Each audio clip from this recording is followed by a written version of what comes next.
Perkenalkan lur, nama saya Icang. Dengan quotes hari ini, uang memang tidak menjamin kebahagiaan, tapi kalau tidak punya uang, lebih tidak terjamin lagi ya. Sesuai requestan dari kalian dulur-dulurku tercinta, kali ini kita akan mengalor film yang tentunya sudah sangat familiar, yaitu Bird Box tahun 2018. Akan ada film lanjutannya sebentar lagi lur, jadi sayang kalau film satu ini nggak dibahas ya kan. Bird Box bercerita tentang sekelompok orang yang harus bertahan hidup dengan cara menutup mata, karena di luar sana ada seonggok makhluk mengerikan yang bisa membuat orang-orang bundir jika menatapnya. Seperti apakah kengerian film ini? Langsung aja gas kita ke tebak-tebakan preketek dari dulurku mantan Anda 893 ya. Siapa emang mantan Anda lur? Le, apa benar kalau kita menjadi orang sabar, kita jadi pulen? Sebuah pertanyaan yang menarik sekaligus lebih ketolol sih sebenarnya ya. Emang kalau pulen mau Anda masak? Mantan Anda mau dimasak? Coba dijawab ya. Monggo sekecahaken. Film dimulai dengan suara seorang pria yang menginfokan jika tempat komunitasnya berada sangat aman. Dan jika siapapun mau pergi ke tempat itu, cara tercepat adalah melewati sungai. Sementara itu seorang ibu bernama Mallory memperingatkan dua anak kecil yang dibawanya bahwa mereka akan menempuh perjalanan cukup jauh dan sulit. Maka dari itu mereka berdua harus patuh dengan semua perintah Mallory. Tidak boleh melepas penutup mata sedikit pun, tidak boleh berbicara apapun yang terjadi selama perjalanan nanti. Sedikit saja penutup mata dibuka dan mereka melihat sesuatu, maka saat itu juga mereka akan langsung koit. Dari rumah yang seluruh jendelanya dan celah-celahnya sudah ditutupi itu, mereka bertiga pun memakai penutup mata. Mallory juga menghitung langkahnya agar bisa sampai di sebuah perahu yang sudah disembunyikannya. Lalu perjalanan melewati sungai pun dimulai. Mata ketutup melewati sungai yang berliku-liku dan arus kenceng, apa nggak horor ya kan lur? Apakah yang sebenarnya terjadi? Inilah burung dalam sangkar.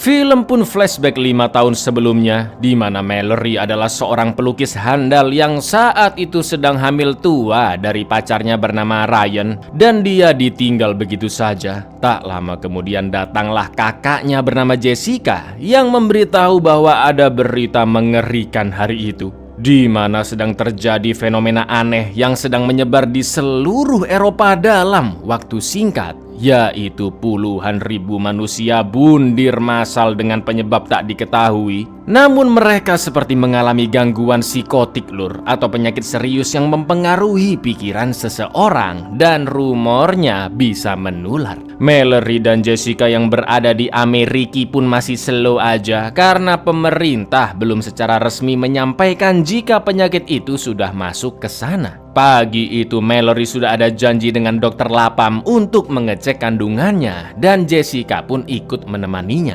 Saat pemeriksaan terlihat Mallory yang tidak happy, tidak senang dengan kehamilannya, dan dokter lapam pun memberikan brosur pengadopsian anak jikalau Mallory memang ingin anaknya diadopsi oleh orang lain. Seselesainya periksa, Mallory yang mual wek-wek dulu di kamar mandi dan minta Jessica duluan pergi ke mobil. Namun ketika Mallory OTW keluar gedung, dia melihat seorang mbak-mbak yang tiba-tiba membentur-benturkan kepalanya ke jendela lur.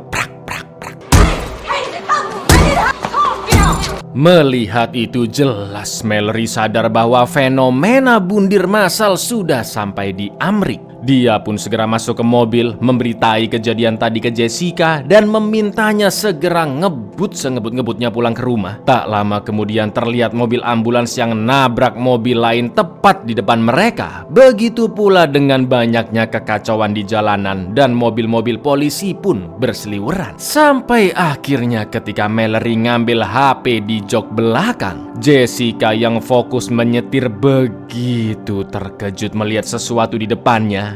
Dan yang terjadi,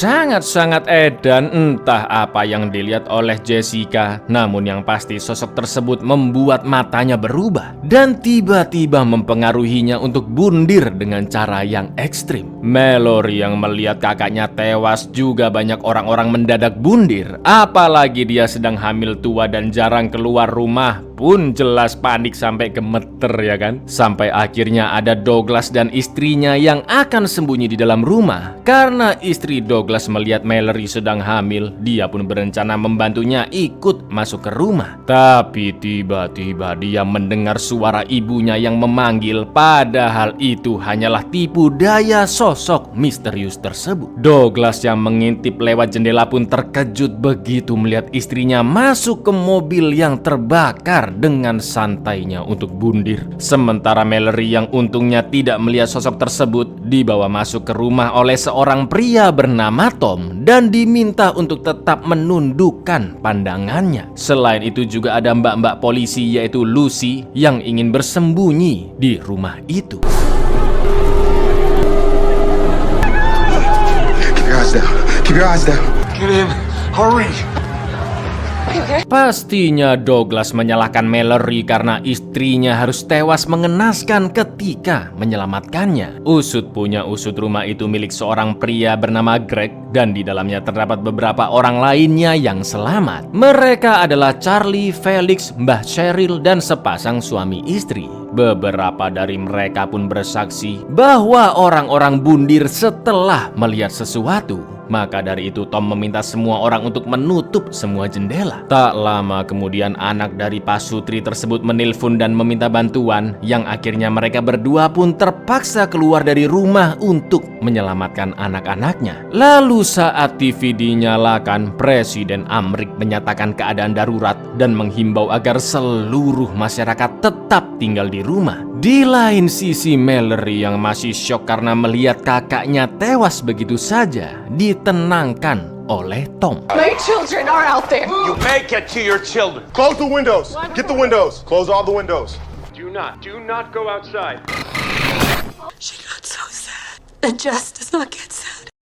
3 hari sudah orang-orang yang selamat mendekam di rumah Greg. Mereka masih tidak bisa menghubungi siapapun karena jaringan telah terputus. Penjatahan makanan juga dibagikan secara adil, namun persediaan semakin menipis. Tak lama kemudian seorang wanita bernama Olympia menggedor-gedor pintu untuk meminta pertolongan. Meskipun Douglas melarang, tapi Tom tetap akan membukakan pintu. Begitu pula dengan Mallory yang menodongkan shotgun milik Douglas jika Douglas masih ngeyel. Olympia pun diminta menutup celah-celah pintu dengan selimut saat dibuka nanti. Lalu semua orang diminta menutup mata dan ketika Olympia masuk, ternyata dia sudah memakai penutup mata. Itulah kenapa Olympia tetap aman dari serangan makhluk mengerikan itu selama perjalanan. Cover your eyes. So stupid. Mallory, cover your eyes. Yeah. The gun, please. Saat itu Olympia juga sedang hamil tua dan dia menceritakan bahwa suaminya yang anggota TNI AU telah ditugaskan sejak bulan lalu. Dia berusaha mengirit bahan makanan sebisanya, tapi karena sudah habis, Olympia terus mencari rumah yang mau menolong dirinya dan juga bayi di kandungannya yang kelaparan. Masalahnya di rumah Greg makanan juga tinggal sedikit ya kan, dan mau nggak mau mereka harus mencari stok tambahan di luar. Tapi itu juga mustahil lur, karena bagaimana bisa mencari makanan dengan mata tertutup ya kan. Greg pun punya ide untuk mengintai makhluk tersebut dari CCTV hitam putih di sekeliling rumahnya, dengan harapan dia akan baik-baik saja dan tidak bundir. Meskipun Mallory mengingatkan jika mereka belum tahu bagaimana makhluk itu bisa membuat orang-orang bundir, tapi Greg yakin jika melalui perantara komputer dirinya akan baik-baik saja. Greg pun sangat yakin cara ini akan berhasil dan teman-teman lainnya bisa mencari pasokan melalui area yang tidak dilewati makhluk tersebut. Setelah tangannya diikat sangat kencang di kursi agar tidak bundir, semua orang pun keluar dari ruangan dan Greg mulai mencari di manakah makhluk Lutsnut tersebut berada. Sampai akhirnya terlihat angin berhembus, daun-daun berseliweran dan ada siluet hitam yang mengikutinya. Lalu yang terjadi? Cover your eyes. Find the monitor. Ternyata melihat dari CCTV juga sama aja lur. Dan mereka pun tidak tahu lagi bagaimana caranya bisa keluar dari rumah untuk mencari bahan pangan. Malam harinya Mallory yang masih belum bisa tidur mendengar suara aneh dari luar. Dia pun mencoba mencari sumber suaranya dan malah menemukan Mbak Lucy sama Mas Felix asik berasal-oleh dong. Lalu keesokan paginya mereka benar-benar sudah kehabisan makanan dan bantuan juga tidak kunjung datang. Charlie sebagai karyawan Indomaret pun menyarankan mereka untuk pergi ke tokonya karena dia masih membawa kunci pintunya ketika kekacauan terjadi. Beberapa sukarelawan pun akan ikut membantu, yaitu Tom, Mallory, Douglas, Lucy, dan tentunya Charlie yang paham kondisi toko. Mereka pun menutup semua jendela mobil Greg yang untungnya memiliki GPS sebagai petunjuk jalan dan juga sensor jarak. Meskipun lokasi Indomaret tidak jauh dari sana, tapi perjalanan tidak semudah yang dibayangkan lur, karena makhluk-makhluk itu terus mengintai mereka. Proximity sensor. In half a mile, turn right onto Bay Street. What was that?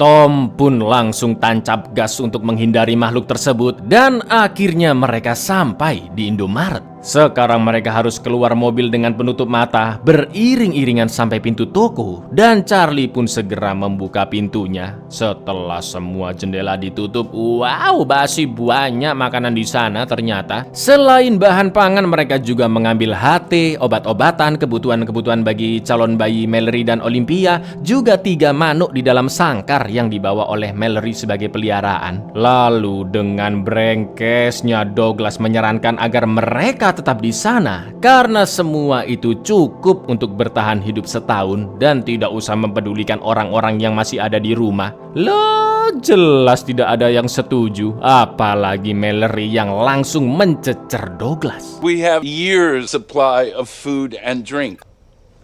We could just stay here. Well, here's an argument. We're not. Tak lama kemudian terdengar suara ketokan dari pintu belakang toko dan orang itu meminta pertolongan. Dari suaranya Charlie tahu jika itu adalah temannya yang juga bekerja di Indomaret. Sebut saja dia ini, jangan Pak Ijo lah ya, ganti jadi Darmaji ya lur ya. Meskipun Darmaji pernah dipenjara dan sering berkelakuan gendeng, tapi menurut Charlie dia selalu bersikap baik selama ini. Lalu ketika Tom membuka pintu sedikit untuk menolongnya, tiba-tiba Darmaji mendobrak masuk dan mengatakan jika mereka semua harus melihat keindahan makhluk di luar sana. Terlihat burung-burung di sangkar yang mulai panik karena mereka merasakan kehadiran makhluk tersebut. Sampai akhirnya Charlie pun nekat mendorong Darmaji keluar bangunan demi menyelamatkan semua teman-temannya. Dan yang terjadi, Let it in! I want you to see it! Let it in! Let me in! I'm strapped! Hey! yang mengerikannya lur, ketika Charlie sudah tewas bundir, si Darmaji kembali mengetok pintu dengan ucapan yang sama. Tolong biarkan aku masuk, selamatkan aku gitu lur. Kok bisa si Darmaji masih hidup meski sudah melihat makhluk tersebut? Sabar, nanti ada penjelasannya ya kan. Mereka berempat pun akhirnya pulang ke rumah dan sempet-sempetnya Douglas mengejek Charlie yang sudah tewas. Nah, yang kayak gini ini biasanya mati mengenaskan ya kan. Another novel I won't have to read. He saved us. Malam harinya secara diam-diam Lucy dan Felix yang sedang kasmaran nekat membawa beberapa bahan makanan dan kabur ke tempat lain dengan mencolong mobil Greg. Where's the car? You guys, where are Lucy and Felix?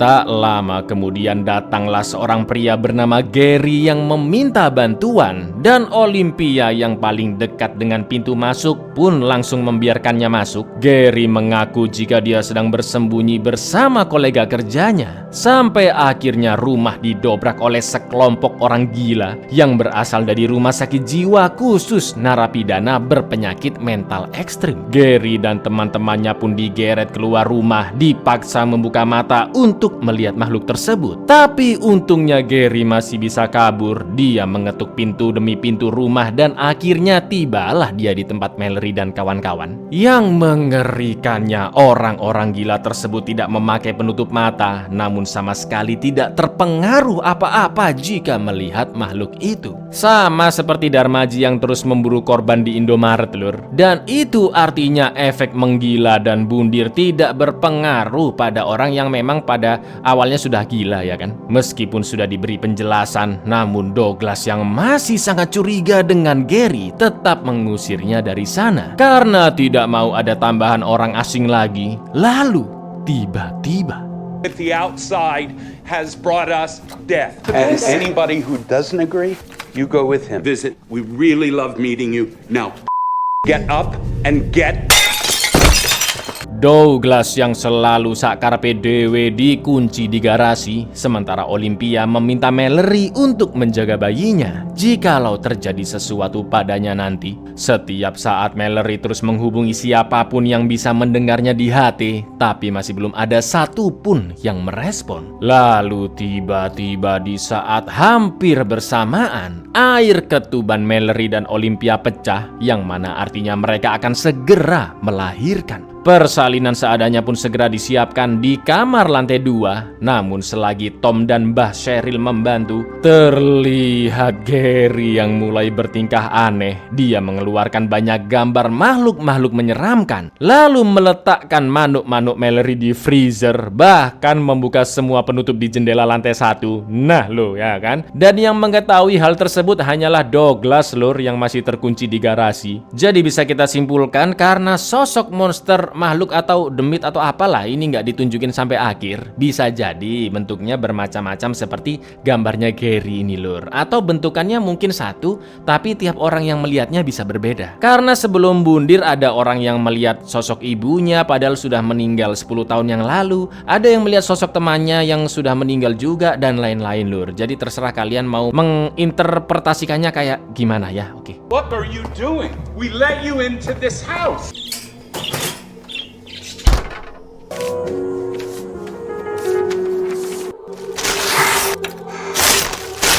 Di lain sisi, alhamdulillahnya anak Mallory berjenis kelamin laki-laki sudah lahir dengan selamat. Begitu pula dengan Olympia yang melahirkan anak berjenis kelamin perempuan. Tom yang turun ke lantai bawah pun terkejut melihat berbagai macam bentuk monster gambaran Gary, juga manuk Mallory yang ditaruh di freezer. Lalu tiba-tiba Gary datang memukul Tom hingga pingsan dan membuka pintu garasi agar Douglas melihat makhluk tersebut.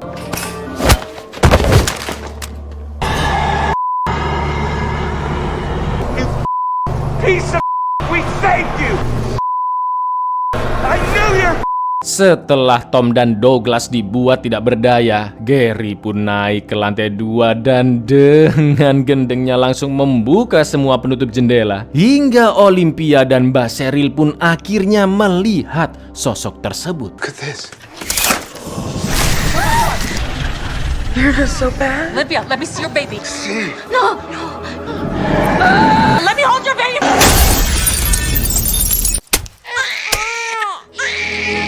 Sekarang giliran dua bayi itu yang diincar oleh Gary. Untungnya Douglas yang masih menutup mata datang membawa shotgunnya dan akan menembak Gary. Namun yang jadi masalah, Douglas pastinya kesusahan menembak karena matanya tertutup ya kan. Lalu yang terjadi, Hey! Look at me!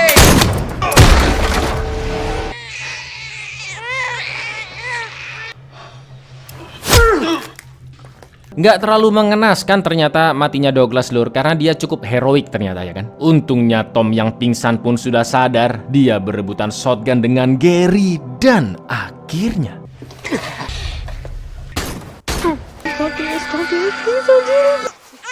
untungnya Tom lah yang berhasil membunuh Gary. Dan dari sekian banyak orang yang selamat, hanya Mallory, Tom juga dua bayi baru lahir yang tersisa. Scene pun beralih 5 tahun kemudian saat Mallory dan Tom sudah tinggal di dalam hutan yang tidak terlacak dari orang-orang gendeng. Berburu dan berkebun untuk bertahan hidup juga selalu melatih indera pendengaran agar lebih baik. Mereka juga terus mendoktrin kedua anaknya sejak dini tentang apa yang terjadi di dunia dan bagaimana mereka harus menghadapi makhluk tersebut. Sebut saja mereka biar gampang Tono dan Tini ya lur ya sementara, karena sampai saat itu Mallory masih belum menamai mereka, cuma dinamai boy and girl gitu lur. Selama 5 tahun itu Mallory dan Tom masih belum bisa menghubungi siapapun lewat HT dan hanya bisa berharap ada kelompok manusia normal yang masih hidup di luar sana. Hari itu setelah berazoleria, alhamdulillahnya ada suara seorang pria bernama Rick yang masuk ke saluran HT. Suara yang sama seperti di awal film lur. Rick mengatakan jika dia dan komunitasnya berada di tempat yang sangat aman dengan pasokan sangat-sangat cukup, yaitu di dekat hilir sungai. Tom dan Mallory diminta mengikuti arus selama 2 hari sampai ke area jeram atau arus kencang, dan lokasi mereka berada di bawah tanggul kecil di mana terdengar suara-suara burung sebagai petunjuknya. Namun Rick mengatakan jika untuk mengetahui lokasi tersebut dan bisa selamat dari arus kencang, harus ada seseorang yang melihat arahnya, atau dengan kata lain harus ada tumbal lur, dan komunikasi mereka pun terputus. We have a community. It's safe here. The water is fast there. It's dangerous. We've lost some people. Down a small embankment, you'll find a wall with a... You'll hear the birds. We've got a lot of them. Follow the sound to us. You need to see clearly. We'll have to look.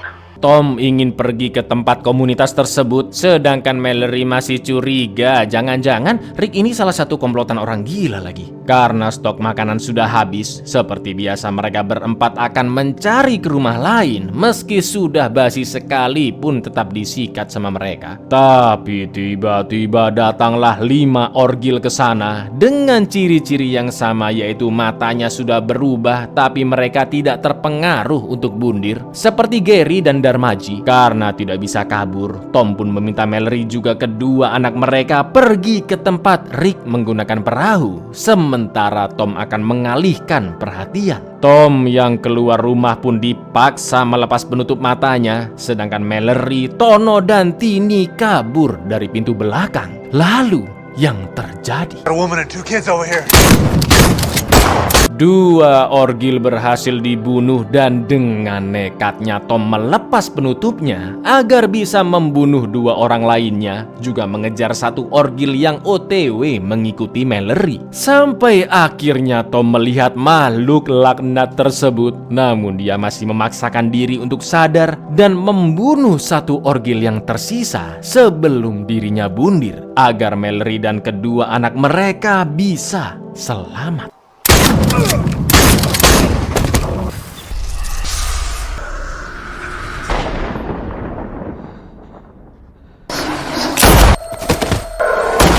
Mengetahui Tom yang tidak kunjung pulang, Mallory pun hanya bisa menangis karena dia tahu pasangan hidupnya yang sudah menemani selama 5 tahun telah tiada. Alih-alih putus asa, Mallory pun menguatkan tekadnya dan akan membawa Tono juga Tini ke tempat Rick melalui sungai. Disinilah scene yang kita lihat di awal film lur, yang mana setelah 14 jam bertahan hidup di sungai, Mallory masih belum bisa menghubungi siapa pun melalui HT-nya termasuk Rick. Lalu tak lama kemudian terdengar suara seorang pria yang meminta Mallory dan 2 anaknya melepas penutup mata dengan alasan situasi sudah aman dan dia memiliki makanan yang sangat banyak.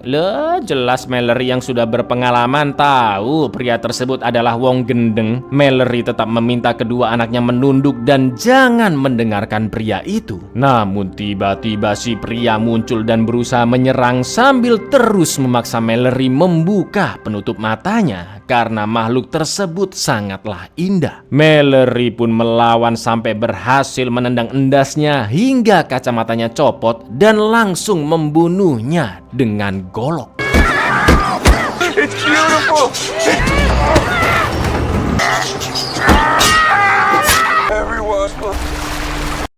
24 jam sudah Mallory beserta kedua anaknya bertahan hidup di sungai. Mallory pun sudah mulai kelelahan dan tanpa sengaja menabrakkan perahunya ke seonggok bangkai truk, yang mana kedua bocil itu sempat terjatuh termasuk semua stok makanan mereka. We're gonna get you warmed up, okay? No, all the food and the blankets. God. Alhamdulillahnya di dekat sana ada daratan. Mallory pun melabuhkan perahunya dan meminta mereka berdua tetap di perahu apapun yang terjadi. Dengan tali kerekan sebagai petunjuk jalan, Mallory terus mencari bangunan terdekat sampai akhirnya ketemulah sebuah gudang kosong. Mallory segera mengambil kaleng-kaleng makanan dan selimut. Lalu tiba-tiba kerekan pun bergoyang. Itu artinya makhluk tersebut ada di luar bangunan. Sambil terus memegang tali, Mallory segera berlari ke arah perahu. Di lain sisi, Tini yang khawatir dengan kondisi Mallory pun berniat menyusulnya. Dan makhluk itu mulai mendekat. Yang untungnya Mallory datang tepat waktu dan langsung menyelamatkan Tini. Mallory? Told you to stay on the boat. I can't trust you. Say it. If something happens to me, what do you do? Say it.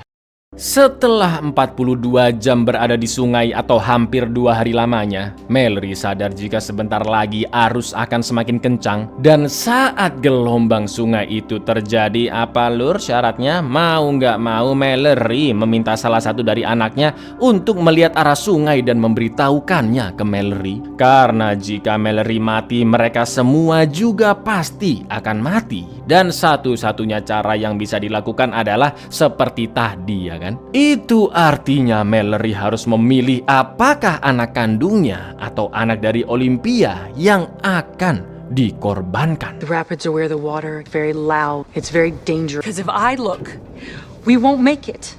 One of you is going to have to look. I'll do it. No, I'm the one who will say who looks. Okay.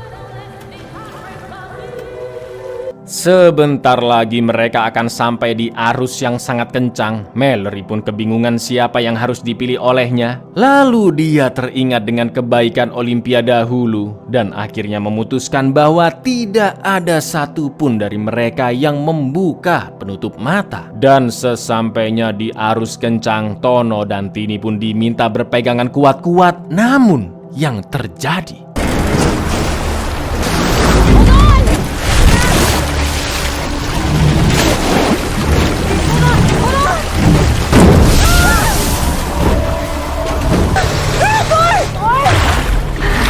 alhamdulillahnya Tono berhasil selamat karena berpegangan pada batu karang. Begitu pula dengan Tini yang terdampar di sebuah daratan dan terus membunyikan bel sepeda sebagai penandanya. Sekarang mereka bertiga harus berjalan kaki masuk ke dalam hutan sambil mendengarkan suara-suara burung tempat komunitas Rick berada. Namun saat di perjalanan, Mallory mendengar suara teman-temannya yang sudah mati. Meskipun dia tahu suara tersebut adalah tipu muslihat makhluk itu, namun dia cukup panik dan akhirnya terjatuh. Sementara Tono dan Tini berjalan ke arah yang berbeda. Kan?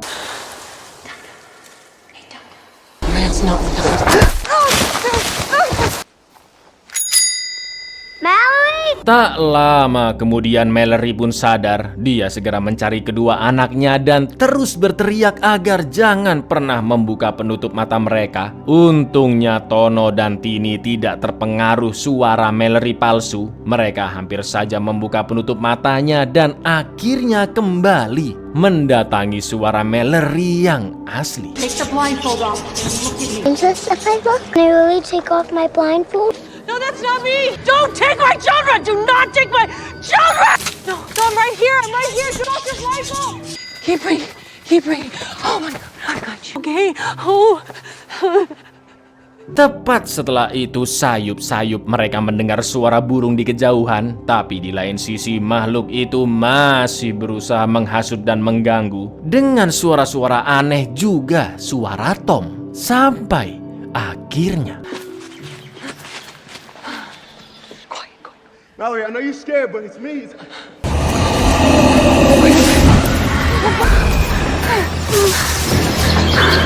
Take the children. children are just children. Please let my children in. Mallory? Yes. I'm Rick. Setelah melakukan perjalanan melelahkan hidup dan mati, Mallory dan kedua anaknya akhirnya sampai di tempat Rick yang ternyata adalah sekolah khusus untuk tunanetra, termasuk Rick yang juga seorang tunanetra. Tak disangka-sangka tempat itu penuh dengan banyak manusia, sebagian dari mereka buta dan sebagian lainnya adalah orang-orang yang berhasil selamat sampai di sana. Betapa bahagianya Mallory melihat tempat tersebut. Dia pun melepaskan 3 burung peliharaannya agar bermain dengan burung-burung lainnya di sana. Sebuah pesan bahwa mereka bertiga kini sudah hidup dengan bebas dan berkumpul bersama manusia lainnya, layaknya burung-burung tersebut. Tak lama kemudian datanglah dokter Lapam yang juga selamat, dokter yang memeriksa kandungan Mallory di awal film. Dan ketika Lapam bertanya siapakah nama kedua anak Mallory, saat itulah untuk pertama kalinya Mallory memberikan mereka nama. Anak kecil perempuan diberi nama Olympia seperti ibunya, wanita paling baik hati yang pernah dikenal Mallory. Sedangkan si anak laki-laki diberi nama Tom untuk mengenang almarhum kekasihnya. Your name is Tom. Tom. Your name is Olympia. And I am your mother. Would you like to come and play with you? Wanna go play? Buyar, BTW akan ada lanjutan film Bird Box yang kedua lur. Bird Box Barcelona judulnya. Kayaknya sih ya ini mengambil latar saat pertama kali makhluk itu muncul di Eropa. Jadi kita tunggu aja apakah plotnya gitu-gitu aja sama persis atau mungkin banyak pembeda. Dan semoga sosok makhluknya bisa kelihatan dikit ya lur ya. Penasarin soalnya. Oke, stay tune semuanya dulur-dulurku tercinta setanah air ini. Assalamualaikum.